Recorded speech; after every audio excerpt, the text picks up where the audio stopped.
ఆపదామపహర్తారం దాతారం సర్వసంపదాం లోకాభిరామం శ్రీరామం భూయో భూయో నమామ్యహం. జై శ్రీమన్నారాయణ. ప్రియ భగవద్బంధువులారా, మనిషి జీవితంలో ఆనందంగా ఉండాలి అని కోరుకుంటాడు. ఎవరైనా ఆనందంగా ఉండాలని కోరుకుంటారు. కానీ ఆనందమయమైన జీవితాన్ని సాగించడానికి ముందు బయట వాతావరణం కుదుటపడాలా, లోపలి వాతావరణం కుదుటపడాలా అనేదానికి రెండూ ఉండాలి. అంటే తన చుట్టూ ఉండేటటువంటి పరిస్థితి తనకి అనుకూలం కావాలి, మానసికమైనటువంటి స్థితి కూడా అనుకూలం కావాలి. అనుకూలం అంటే ఉద్రిక్తతలు లేని స్థితి కావాలి. దానికి శాంతము, శాంతి అని పేరు పెట్టారు. ఇది లభిస్తే ఆనందం దానంత అడితే వస్తుంది. కానీ ఈ శాంతి ఎట్లా లభిస్తుంది? ఇది ప్రశ్న. సాధారణంగా బయట వాటి నుంచి శాంతి లభించాలి అని అంటే ఎక్కడికో లోపలికి వెళ్ళి తలుపేసి కూర్చుంటే బయట ఉండేటటువంటి ఏ రకమైన ఒత్తిడులు తన మీదకి రాకుండా ఉంటాయి. అది ఒక రకమైనటువంటి శాంత స్థితి. కానీ అలా లోపల తలుపులు వేసి కూర్చున్న మనసులో కలిగేటటువంటి రకరకాల ఆలోచనలు, రకరకాలైనటువంటి భావనలు మనిషికి కుదురు లేకుండా చేస్తాయి. ఈ ఆంతరమైనటువంటి లోపల జరిగేటటువంటి మానసిక స్థితిలో కూడా ఒక రకమైనటువంటి సమస్థితి ఏర్పడాలి. అది దేనివల్ల ఏర్పడుతుంది అంటే మానసికమైనటువంటి స్థితిని నియంత్రణ చేసేటటువంటిది జ్ఞానం. అందుచేత తను సరి అయినటువంటి జ్ఞానాన్ని లోపలికి తను పంపించగలిగితే మనస్సు తను చుట్టూ ఉండేటటువంటి విషయాల్ని అనుకూలంగాను ఎలా తీసుకోవాలో అట్లా తీసుకోగలుగుతుంది. చేత ఆ జ్ఞానాన్ని మనం ఇవ్వాలి అంటే జ్ఞానాధారమైనటువంటివి ఏవైనా మనం లోపలికి అందించాలి. అది జ్ఞానులు నీకు ఇవ్వాలి. అంటే అనుభవం కలిగినటువంటి పెద్దలు, తత్వద్రష్టలు, వారు నీకు ఉపదేశం చేస్తారు. సుమా ఉపదేక్ష్యంతి తే జ్ఞానం జ్ఞానినః తత్వదర్శినః అని 4వ అధ్యాయంలో శ్రీకృష్ణుడు అర్జునుడికి చెప్తాడు. నువ్వు పెద్దవాళ్ళని ఆశ్రయించాలి. వాళ్ళు తమకుండేటటువంటి అనుభవాన్ని బట్టి నీ స్థితిని గమనించి ఏది నీకు తగును అనేదాన్ని వారు ఉపదేశం చేస్తారు. అలాంటి ఉపదేశ ప్రభావం చేత అప్పుడు నీలో కలిగేటటువంటి ఆంతరమైనటువంటి అలజడులు తగ్గి మానసికమైనటువంటి శాంతిని నువ్వు పొందగలిగితే ఆనందం నీకు సహజంగా లభిస్తుంది. ఇది మనకి చెప్తారన్నమాట. అయితే ఇది కేవలం ఉపదేశం చేసే వ్యక్తి గొప్పవాడై ఉండి చేసేటటువంటి ఉపదేశం అతి ఉత్తమమైనది అయినంత మాత్రం చేత అది మనకి ఫలిస్తుందా? వెంటనే ఫలించదు. ఎందుకని అంటే మనం అందుకునేటటువంటి వ్యక్తి మనలో కూడా దానిని అందుకోవడానికి వీలయ్యేటటువంటి ఒక సాధన ఉండాలి కదా. ఇప్పుడు మనం నీళ్లు పోస్తే ఆ నీళ్ళని ఏ నేల మీద పోసామో అది పీల్చుకోగలిగే యోగ్యత ఉన్నట్టయితే అవి దాంట్లోకి వెళ్ళి చేయవలసిన పనిని చేస్తాయి. అదేదో రాయి మీద పోసామనుకోండి, ఆ నీరంతా కూడా వ్యర్థంగా ఎక్కడికో పొర్లిపోతుంది. జ్ఞానాన్ని మనలో పోసినప్పుడు ఆ జ్ఞానాన్ని అందుకోగలిగేటటువంటి ఒక పరిస్థితి ఈ అందుకునేటువంటి వ్యక్తిలో కూడా ఉన్నప్పుడు మాత్రమే ఉపదేష్ట ఎంత గొప్పవాడైనా, ఉపదేశం చేసే మంత్రం ఎంత గొప్పదైనా దానిని ఫలింపచేసుకోగలిగేటటువంటి యోగ్యత వీడిలో ఉన్నప్పుడే అది వీడికి తగినటువంటి ఫలితాన్ని ఇస్తుంది. ఏం చేయాలి వీడు? ఎలా ఉండాలి వీడు? దీనికి సాధించాల్సినటువంటి యోగ్యత ఏమి అనే ప్రశ్నకి శ్రీకృష్ణుడు 4వ అధ్యాయంలో 39వ శ్లోకంలో ఉపదేశం చేస్తాడు. శ్రద్ధావాన్ లభతే జ్ఞానం తత్పరః సంయతేంద్రియః జ్ఞానం లబ్ధ్వా పరాం శాంతిం అచిరేణాధిగచ్చతి. శ్రద్ధావాన్ లభతే జ్ఞానం. ఎవడికి అది కలిగించాల్సినటువంటి మంచి జ్ఞానాన్ని కలిగిస్తుంది సద్గురువు, ఒక మంచి ఉత్తముడైనటువంటి ఒక ఆచార్యుడు. తను చేసేటటువంటి ఉపదేశం అతి ఉత్తమమైనది అయినప్పటికీ కూడా అందుకునేటటువంటి వ్యక్తిలో శ్రద్ధ ఉన్నట్టయితే, శ్రద్ధావాన్ వాడు అయినట్టయితే లభతే జ్ఞానం, వాడికి కలగాల్సినటువంటి జ్ఞానం కలుగుతుంది. ఆ జ్ఞానం వాడి మానసికమైనటువంటి అలజడులని, ఉద్రేకాలని తగ్గించగలిగినది అవుతుంది.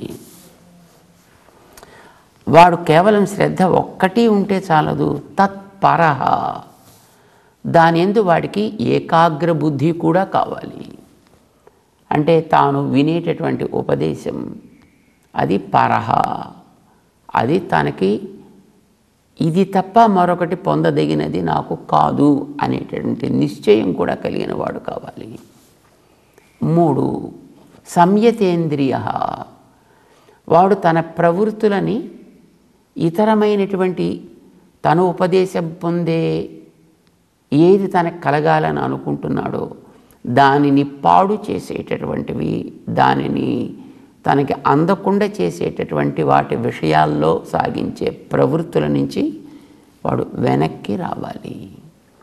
తన యొక్క దేహాన్ని, తన యొక్క ఇంద్రియాలని వాడు నిగ్రహించిన వాడు కావాలి.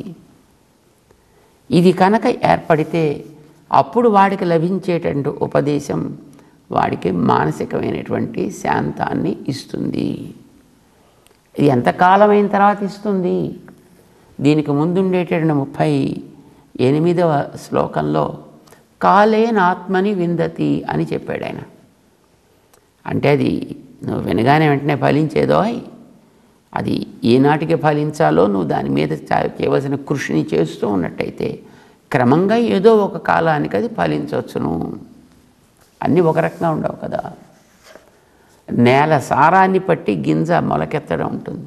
కొన్ని మార్గాలు ఉన్నాయి.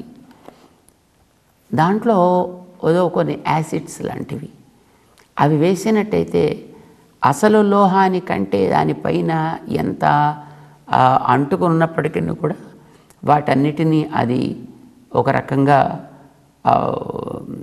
పల్చబరిచి అవి తొలగిపోయేటట్టు చేయగలిగేటటువంటివి కొన్ని ద్రవ్యాలు కూడా ఇప్పుడు తయారవుతున్నాయి. అలాంటిది ఏదైనా ఉందా?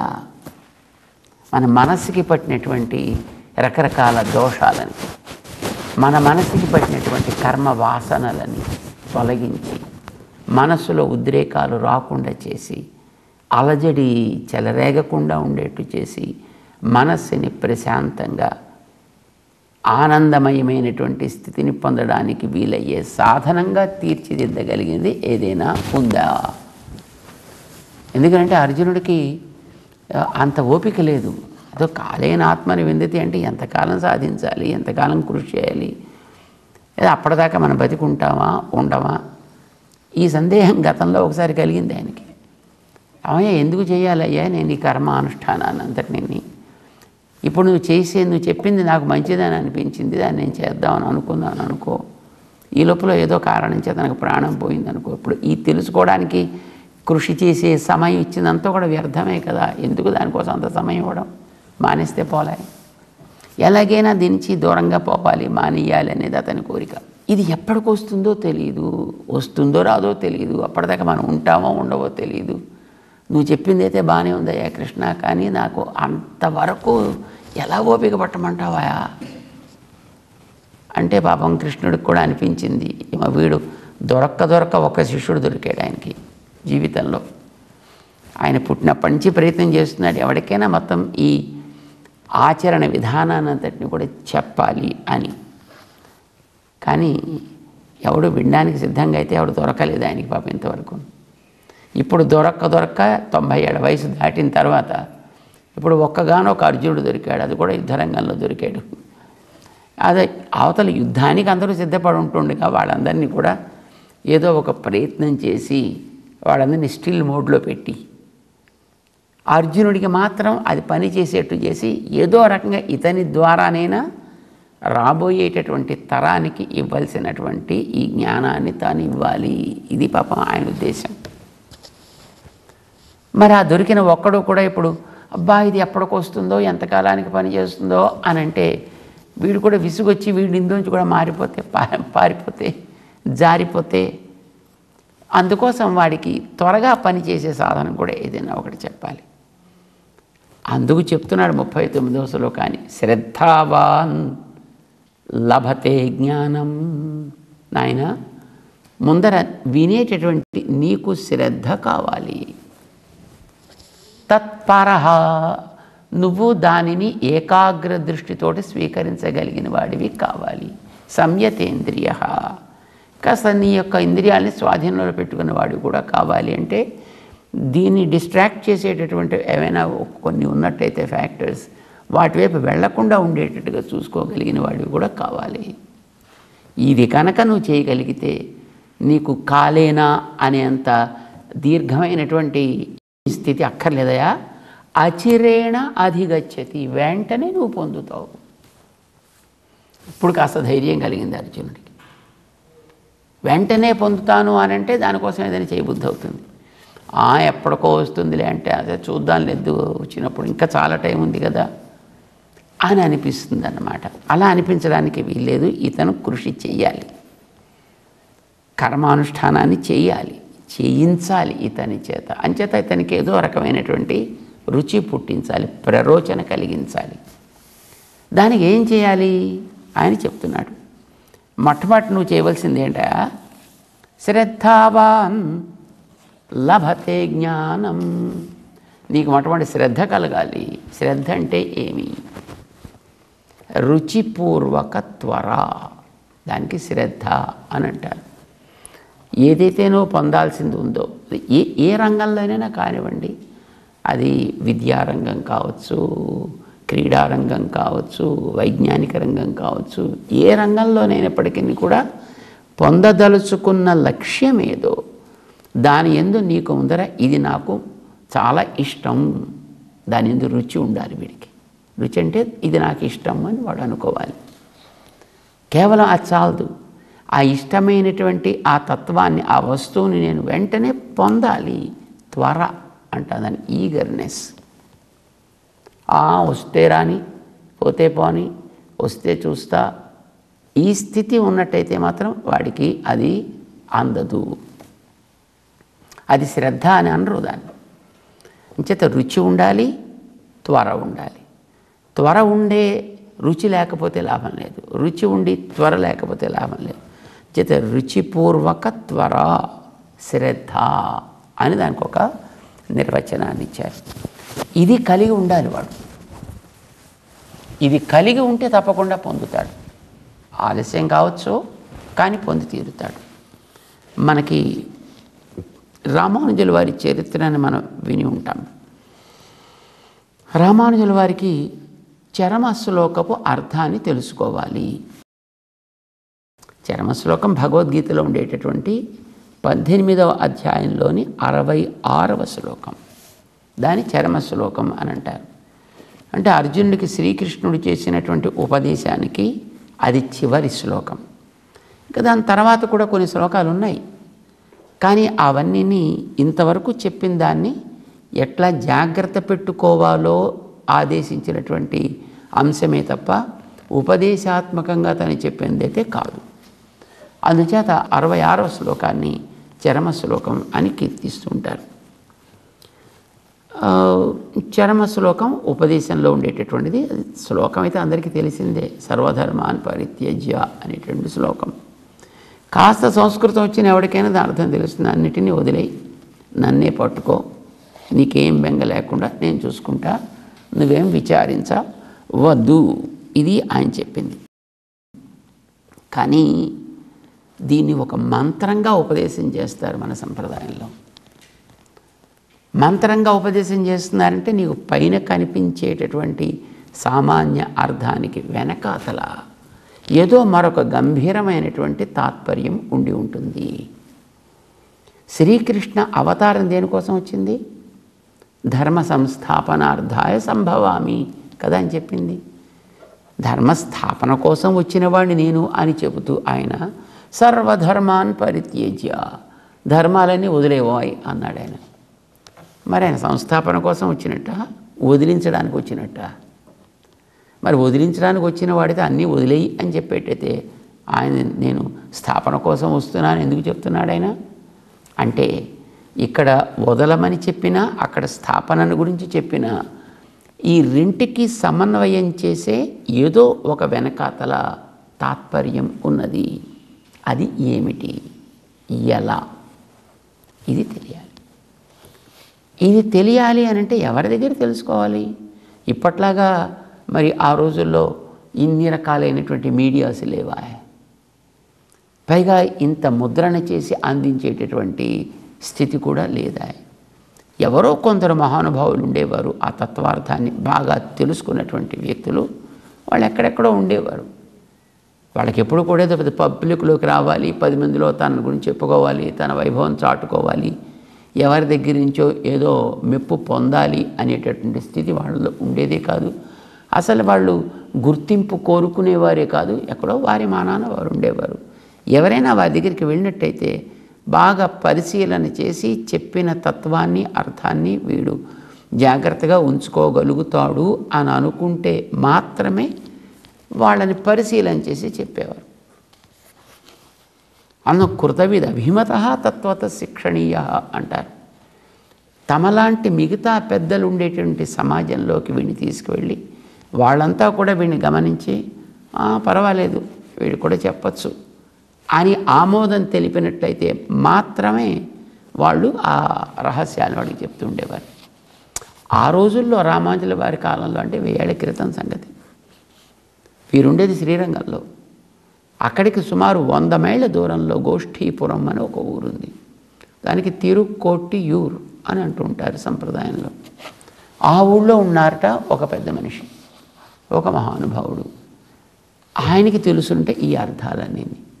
అంచేత నువ్వు అక్కడికి వెళ్ళవయ్యా, వారిని ఆశ్రయించు, వారి ద్వారా ఇది నువ్వు తెలుసుకోవాల్సినటువంటి అవసరం ఉన్నది, ఇది నీకు తప్పనిసరిగా తెలియాలి అని వారికి అంతకుముందు మార్గదర్శకులుగా ఉన్నటువంటి మహాపూర్ణులు అని అంటారు, వారు ఆదేశించారు.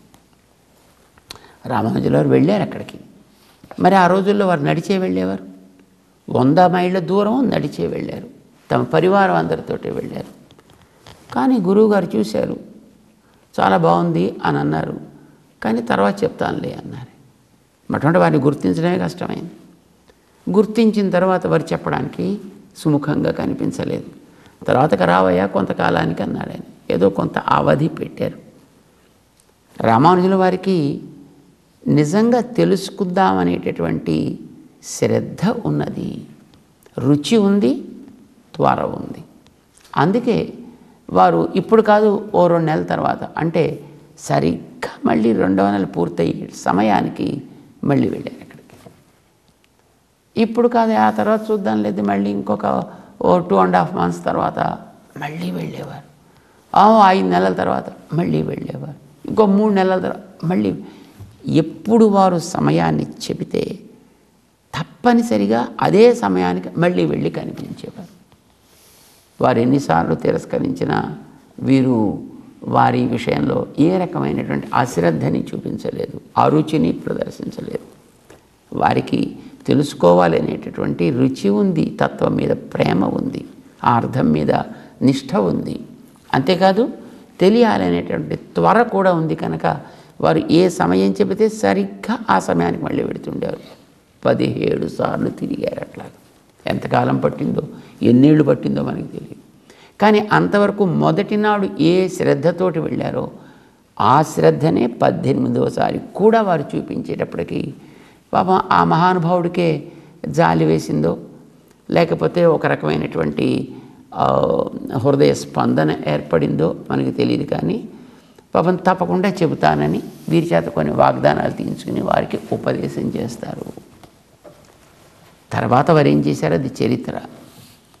అంటే వారికి తత్వాన్ని తెలుసుకుందామనేటటువంటి రుచి, త్వర, ఇవి రెండు నిండుగా ఉండడం చేత వారు అవతల వారి యొక్క మెప్పుని సంపాదించి ఆ మహనీయుల ద్వారా ఉపదేశాన్ని పొందడం చేత వీరికి ఫలించింది, వారికి తృప్తి కలిగింది, వారికి అర్థమయ్యేటట్టు వీరు చెప్పగలిగారు తన భావాన్ని, వీరిని వారు అర్థం చేసుకోగలిగేటువంటి పరిస్థితి ఏర్పడింది.